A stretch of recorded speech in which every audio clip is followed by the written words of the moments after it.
I'm going to share with you how to embody the self, not just understand it. I've had this question come up in my life quite a few times, that if you have all of this information about your true self, who you really are, why do you still feel like you're struggling? Why do you still feel like you're working on yourself? Why do you still feel like you're going through stuff? It's kind of like going to school. In school, we sit at our desks and we learn stuff. Now we're learning about math or history or science or whatever the case may be. Now we are the teacher. So after we've learned something, we teach it to somebody else. When you try to teach something to somebody else, you have to know it pretty well. You have talents, you have abilities, you have knowledge, you have wisdom, you have creativity, you have ideas, you have innovations. These are all things that you can share with the world. And so many of us hold back on sharing our gifts with the world because we do feel like they ain't good enough, because we're afraid of what other people will think, because we're afraid of failure, because we're afraid of success. Whatever the reason may be, we hold back on sharing our gifts with the world. And so, the fifth step is sharing your gifts with the world. This is where we actually make an impact.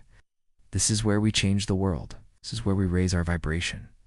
You have to have a deep understanding of it because you and teach somebody something that you do and understand yourself. We are constantly evolving. We are constantly growing. Number 2 is internalize what you've learned. 3 is integration. 4 is embodiment. 5 is sharing your gifts with the world. Number 6 is to keep raising your frequency. So I hope this helps. I hope this sheds some light on the topic. And until next time, thanks for watching. And even though we've shared our gifts with the world, even though we've embodied the self, even though we've become masters, even though we've become experts, we still have room to grow. We still have room to evolve.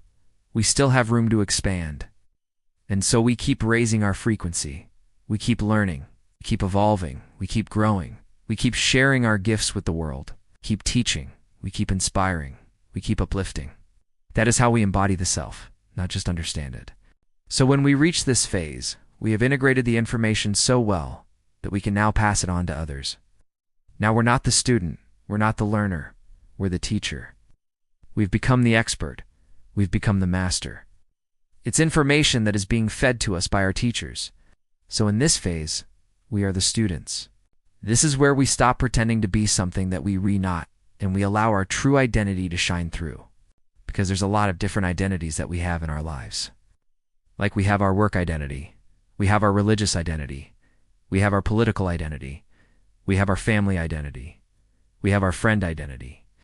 We have all these different identities that make up who we are. What happens is sometimes we latch onto those identities so much so that we lose sight of our true identity, which is who we truly are. We forget that we are spiritual beings having a human experience. We forget that we are immortal, eternal, infinite, limitless, boundless energy and consciousness. We forget that we create our own reality. We forget that there's no separation between us and other people. We forget all of this stuff because we've latched onto these identities so much so that now we react in accordance to those identities rather than who we truly are.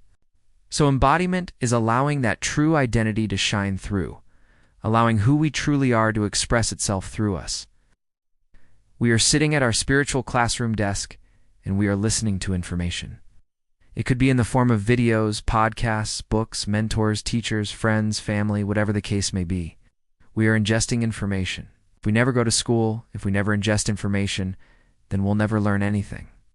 And there is a big misunderstanding here because people think that once you know something, once you understand it, then it's applied. After you've gone to school and you've learned all this cool stuff, you go home and you think about it. You might tell your parents about it, or you might tell your friends about it. You might go on the internet and search more information about it. We are taking that information that we've learned, and now we're internalizing it. So now we're not students, we're learners. We're not passive, we're active. We are integrating this information into who we are. We're adding it to our library of knowledge. It's a step no. 2 is internalization. Once you see the truth, then the truth will set you free. Now, I totally agree with that. But there's a little piece that's missing. There's a little part of the puzzle that is very important to figure out.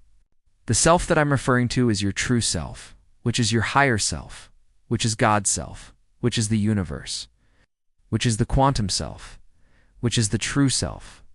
Whatever you want to call it, this is the essence of who we truly are. A lot of us understand intellectually that we are spiritual beings having a human experience, We are eternal, infinite, limitless, boundless energy and consciousness.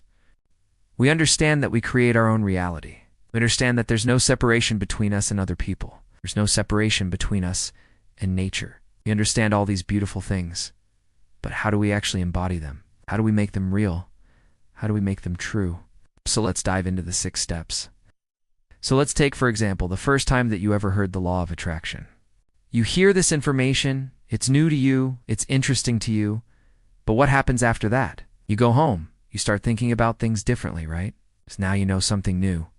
But let us say you hear the law of attraction one day, and then 3 months from now, you meet somebody, and they ask you like, hey, have you read any good books lately? And you're like, oh yeah, I read this book on the law of attraction, and it changed my life. And then they ask you some follow-up questions, and then you're like, yeah, I don't practice it. Yeah, I don't use it. Yeah, I don't really believe in it anymore. What happened? Information didn't change. You didn't forget that you learned something new. The information stayed the same. But what changed was your application of it. You didn't apply it enough to make it part of who you are. So in this episode, I'm gonna talk about the 6 steps that we need to take in order to embody the self, not just understand it. Step no. 1 is to listen to teachings and study teachings that relate to who you truly are. This is the input phase where we ingest information. Step no. 2 is to internalize what you've learned. The 3rd step is integration. Now we are the expert. The 4th step is embodiment. This is where we actually embody the self. The 5th step is sharing your gifts with the world. So when you embody the self, you have gifts that you can share with the world. The 6th step is to keep raising your frequency. And so in summary, the 6 steps that we need to take are to listen to teachings and study teachings that relate to who you truly are.